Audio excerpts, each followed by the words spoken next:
코로나로 인해서 몇 주 만에 은혜로운 찬양을 들을 수 있어서 감사합니다. 어려운 상황 속에서도 은혜롭게 찬양해 주셔서 감사합니다.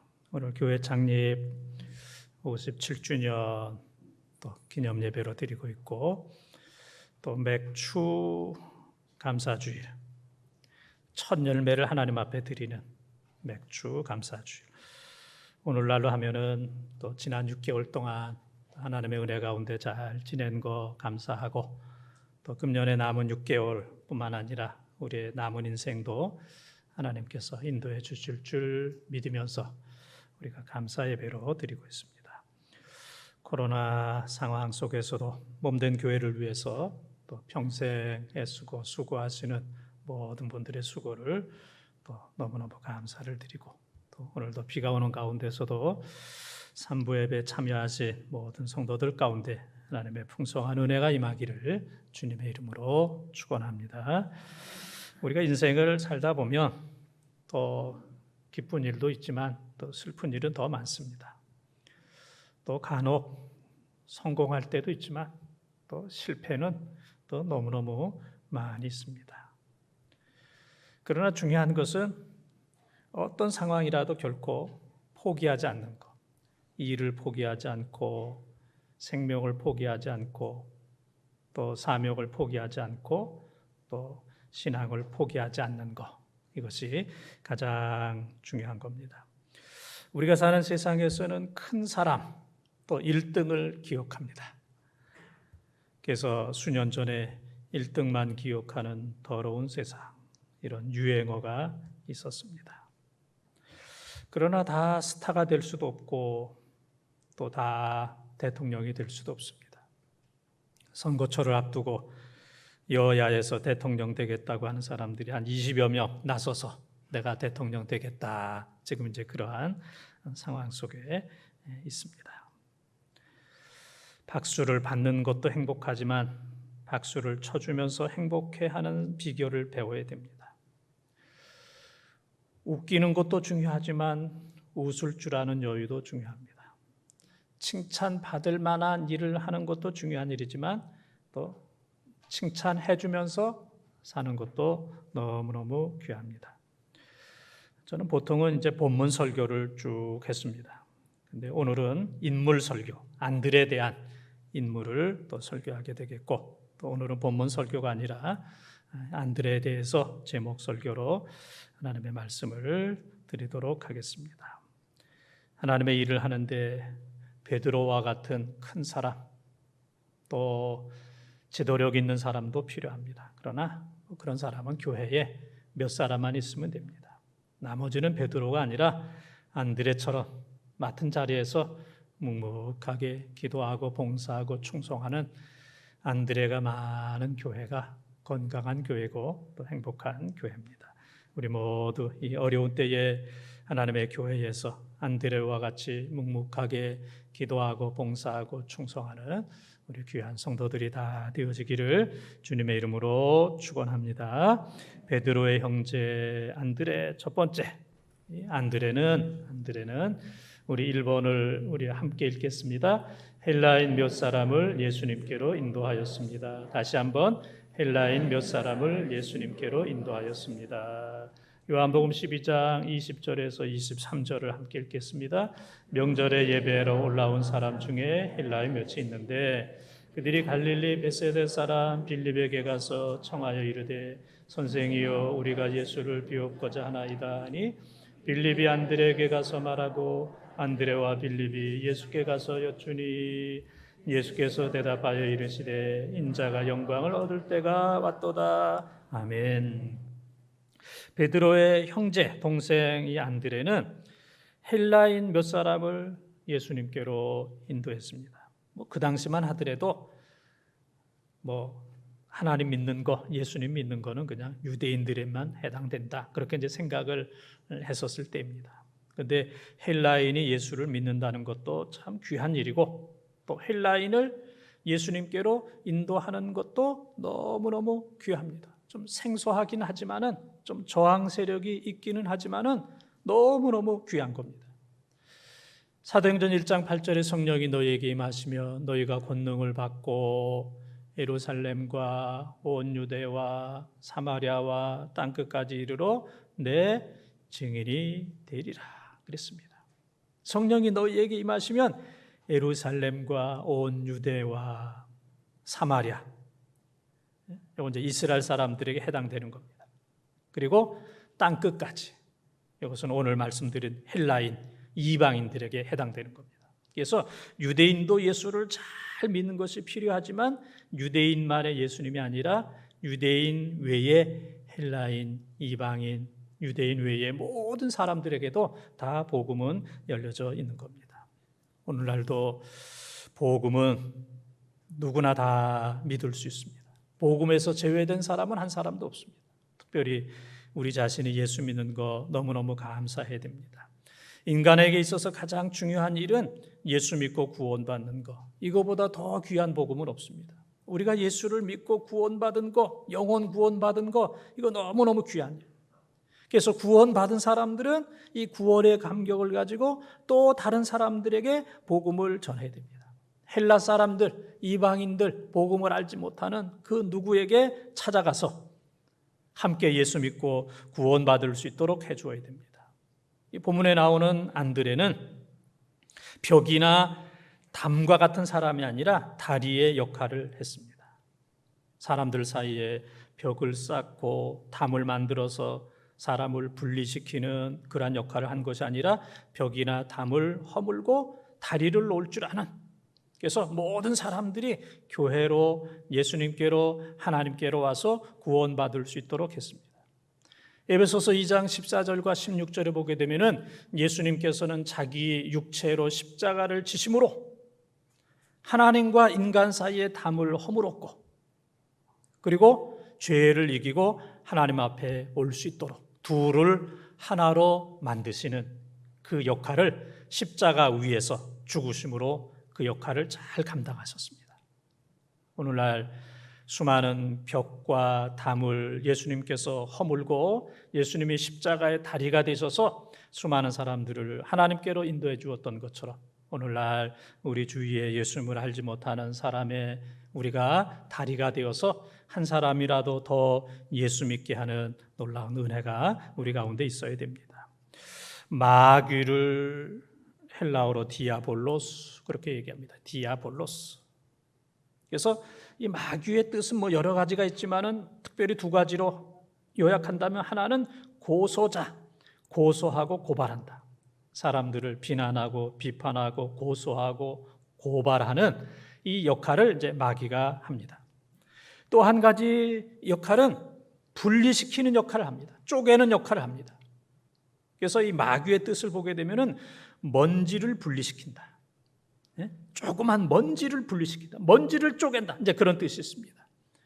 이 먼지를 쪼갠다는 게 참 얼마나 어렵습니까?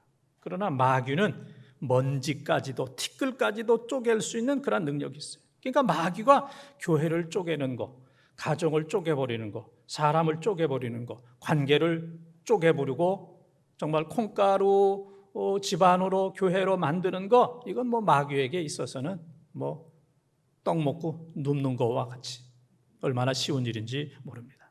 그래서 이 마귀는 많은 박사 학위를 가지고 있습니다. 성경 박사, 성경 다 알아요. 심리학 박사, 사람들의 마음을 너무너무 잘 알고 있습니다. 사람들의 마음을 너무너무 잘 알고 있어요. 법학 박사, 법에 대해서 전쟁학 박사, 싸우고 전쟁하는 일에 뭐 마귀가 개입하게 되면은 누구나 다 싸우게 됩니다. 마귀는 많은 지식, 모든 것을 아는 지식이 있는데 불행하게도 그 모든 지식과 수단, 방법을 인간을 불행하게 하는 데 사용합니다. 조금이라도 인간에게 유익하게 하거나 인간을 구원하거나 인간을 행복하게 하는 데 사용하는 것이 아니라 그 모든 것들을 인간을 불행하게 하고 예수 믿지 못하게 하고 사람들을 멸망시키고 지옥으로 보내는 그 역할을 감당하는 것.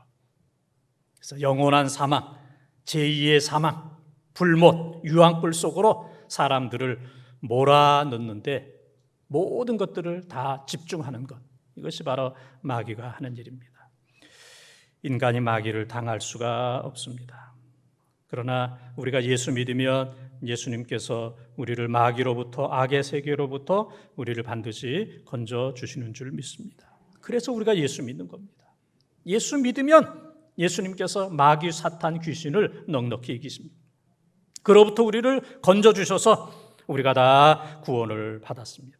마찬가지로 아직도 구원받지 못한, 예수를 알지 못하는 헬라인과 같은 이방인 모든 사람들을 안드레처럼 주 앞으로 인도하는 우리 교회, 또 사랑하는 번동 가족들이 다 되시기를 주님의 이름으로 축원합니다. 두 번째 안드레는 우리 2번을 같이 읽겠습니다. 자기의 형제 베드로를 예수님께로 인도하였습니다. 다시 한번, 자기의 형제 베드로를 예수님께로 인도하였습니다. 요한복음 1장 40절에서 42절을 함께 읽겠습니다. 요한의 말을 듣고 예수를 따르는 두 사람 중에 하나는 시몬 베드로의 형제 안드레라. 그가 먼저 자기의 형제 시몬을 찾아가 말하되 우리가 메시아를 만났다 하고, 메시아는 번역하면 그리스도라. 데리고 예수께로 오니 예수께서 보시고 이르시되 내가 요한의 아들 시몬이니 장차 게바라 하리라 하시니라. 게바는 번역하면 베드로라. 아멘. 복음은 먼저 가족, 형제, 고륙에게 전해야 됩니다. 여러분들이 아주 기쁜 소식이 있으면 다른 사람보다는 가족에게 먼저 전합니다. 또 중요한 일이 있을 때는 가족에게 먼저 전합니다. 이 복음은 세상에 가장 중요한 소식이고 기쁜 소식이고 근본적인 그러한 소식이기 때문에 다른 사람들에게 전하기보다는 먼저 사랑하는 부모, 형제, 가족, 또 고륙, 친척, 가까운 사람들에게 이제 복음을 전해야 되는 겁니다. 복음을 가까운 사람들에게 전하는 것은 너무너무 중요한 일이지만은 사실 가족에게 복음을 전한다는 게 참 어렵습니다. 여러분, 가족에게 예수 믿고 구원 받으세요. 예수 믿고 나처럼 되세요. 내가 예수 믿고 너무너무 행복합니다. 예수 믿고 나서 나의 삶이 이렇게 변했습니다. 이 가족들에게 그런 얘기하기 참 어렵죠. 얼굴이 좀 뜨끈뜨끈하고 얼굴이 좀 가렵고 좀 뒤통수가 좀 가렵습니다. 왜냐하면 가족은 우리의 모든 것들을 너무 잘 알고 있기 때문에 그렇습니다. 오늘 여러분들이 이 예배당에 오셔서 교인들 만나서 아주 웃는 모습으로 안녕하세요, 잘 계셨죠? 은혜 중에 사셨죠? 그렇게 다 이제 인사를 했을 겁니다. 그러나 여러분 가운데 어떤 분은 지난 밤에 또 아니면 오늘 아침에 가족과 싸우고 다투고 소리를 지르고 또 분노한 이제 그런 분들도 계실 겁니다. 그런 분들이 마음이 조금 편치가 않으실 겁니다.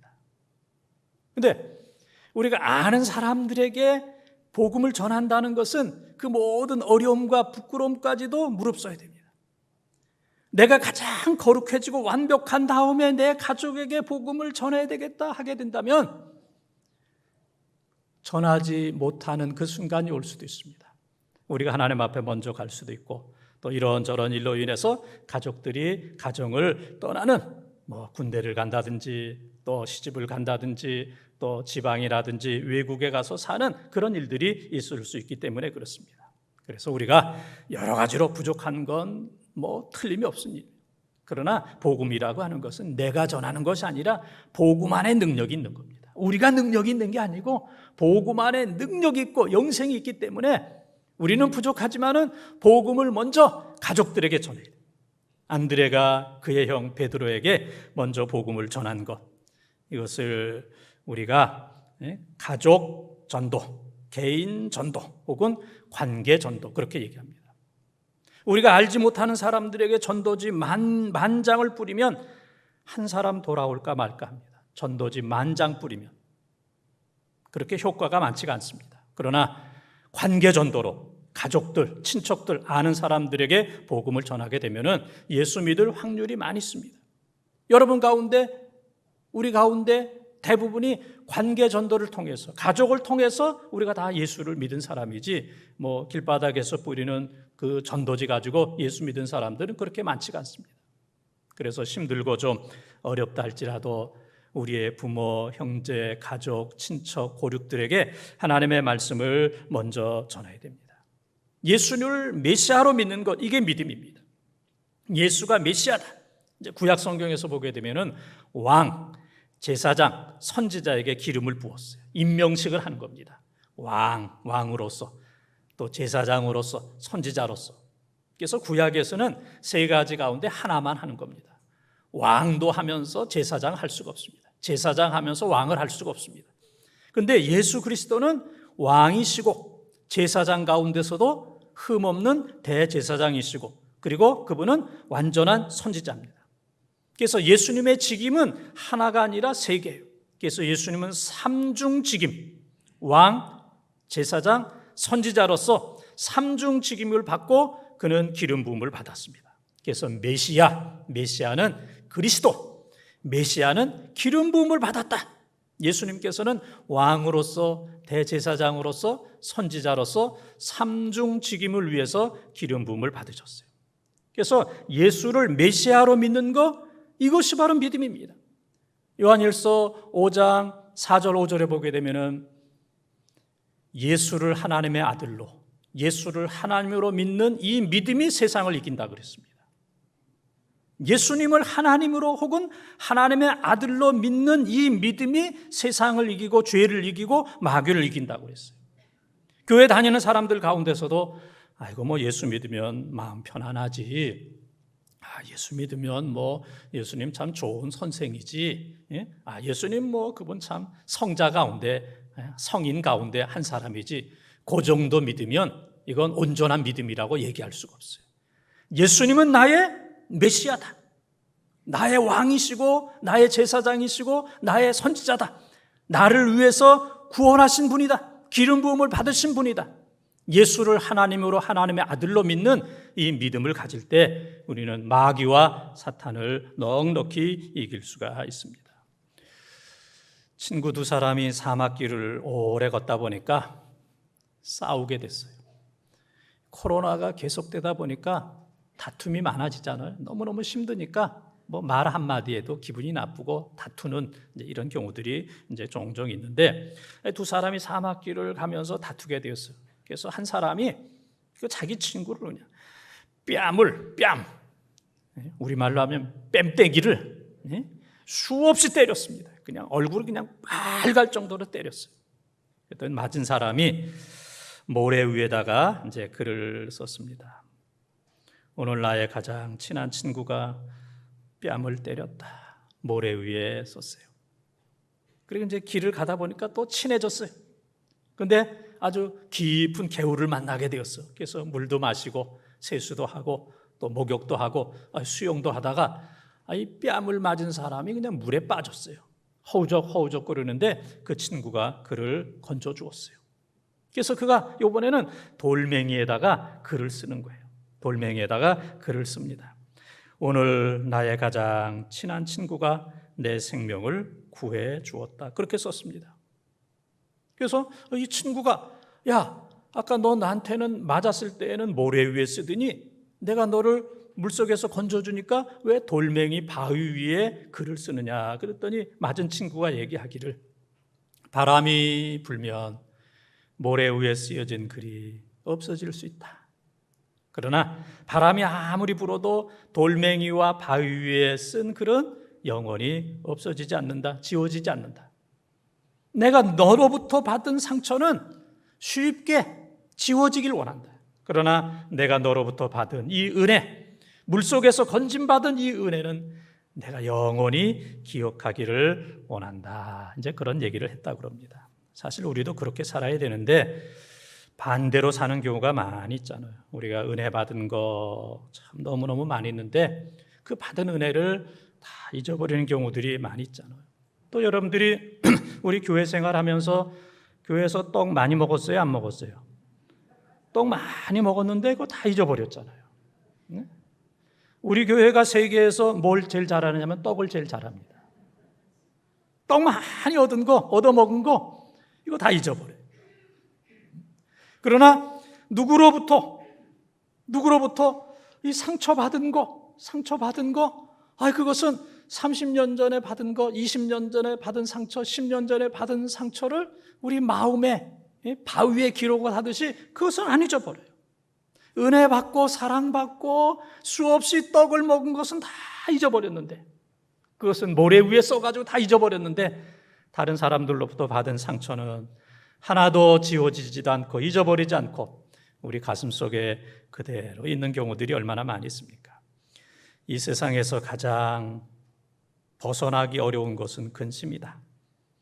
근심은 마귀가 주었기 때문이다. 괴테는 그렇게 얘기하고 있습니다. 근심은 마귀가 주었다. 마귀가 주었기 때문에 그 근심을 없애기가 어렵습니다.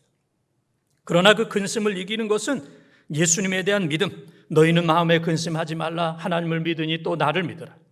하나님을 믿고 예수를 믿으면 우리 마음속에 있는 마귀가 준 근심은 한순간에 다 사라지는 줄 믿습니다. 그래서 우리 마음속에 하나님 예수 그리스도를 모시고 살게 되면 근심, 걱정, 염려, 마귀 이런 것은 다 물러가고 하나님께서 주시는 참된 평안이 우리 가운데에 임하는 줄 믿습니다. 최고의 사명은 가족을 예수님께로 인도하는 겁니다. 최고의 복음, 최고의 선물, 최고의 사명은 바로 예수 그리스도입니다.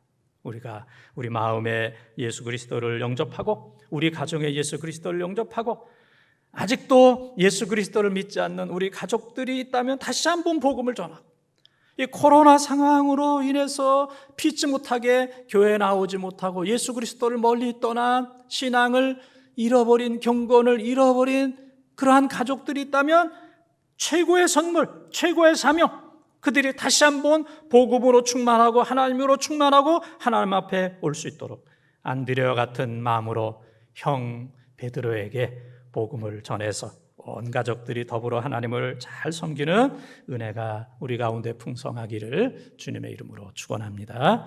세 번째, 안드레는 같이 읽겠습니다. 한 아이를 예수님께로 인도하였습니다. 다시 한번, 한 아이를 예수님께로 인도하였습니다. 요한복음 6장 8절 9절을 함께 읽겠습니다. 제자 중 하나 그 시몬 베드로의 형제 안드레가 예수께 여짜오되 여기 한 아이가 있어 보리떡 5개와 물고기 2마리를 가지고 있나이다. 그러나 그것이 이 많은 사람에게 어떻게 되겠사옵나이까. 아멘.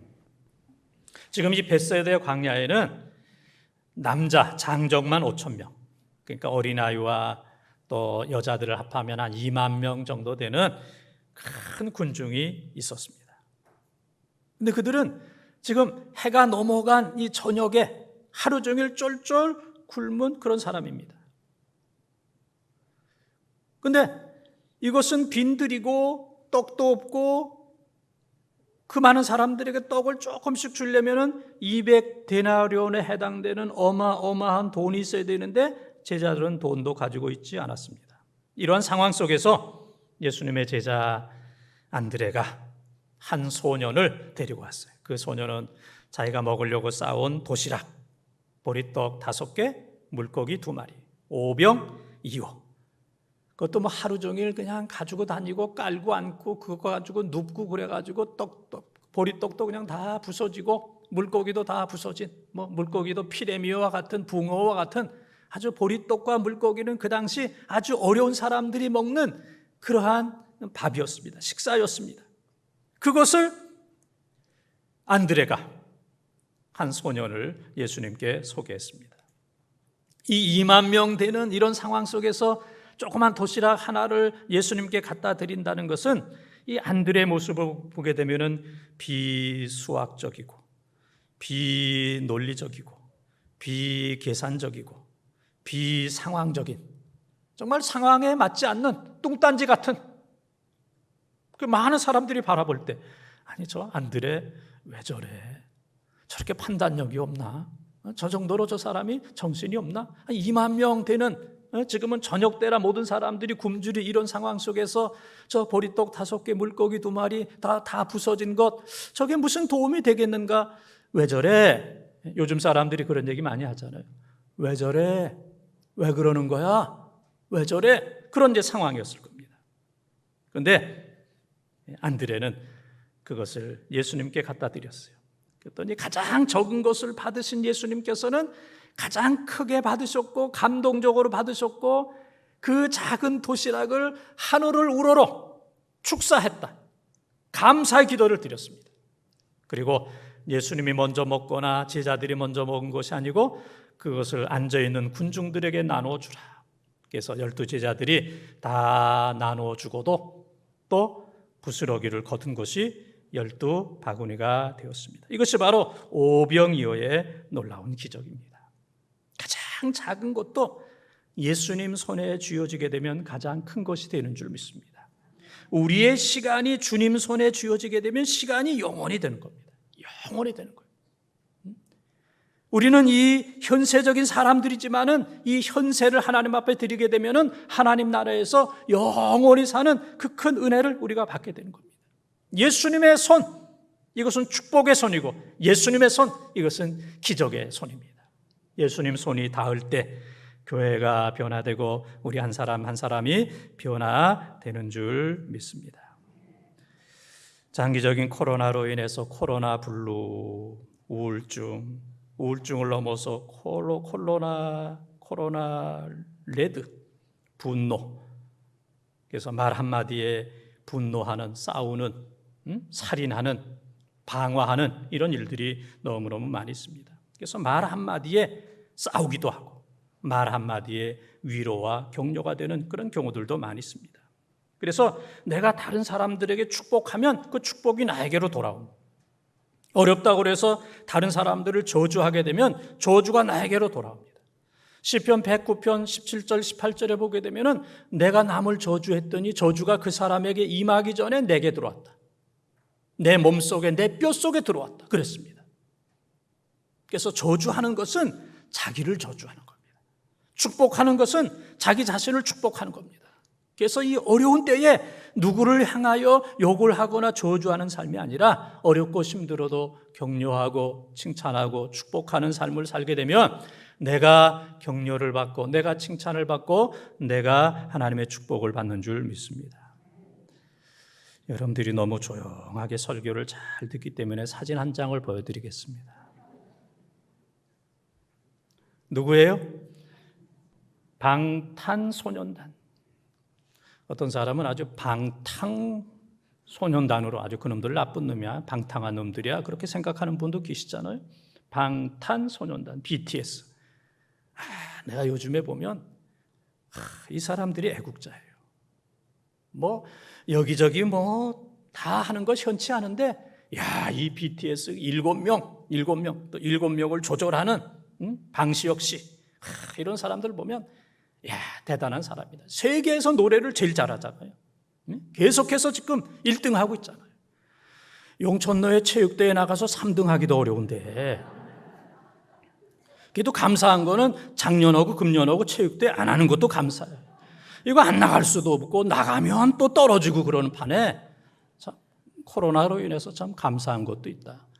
아니, 아무도 안 알아주는, 뉴스에도 안 나는 용천내 체육대회 가서 3등하기도 어려운 이런 때에 이 방탄소년단 7명이 세계를 그냥 주름 잡는, 한류를 이끌고 한국 경제에 많은 영향을 주고 있는 이런 상황입니다.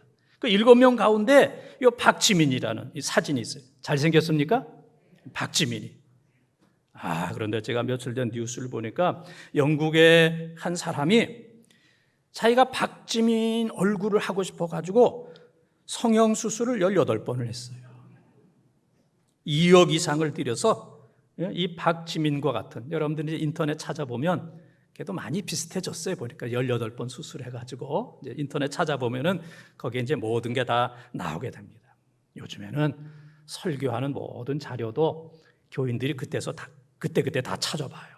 그래서 이 숫자라든지 이거 뭐 대충 얘기했다간 개망신 당할 수 있습니다.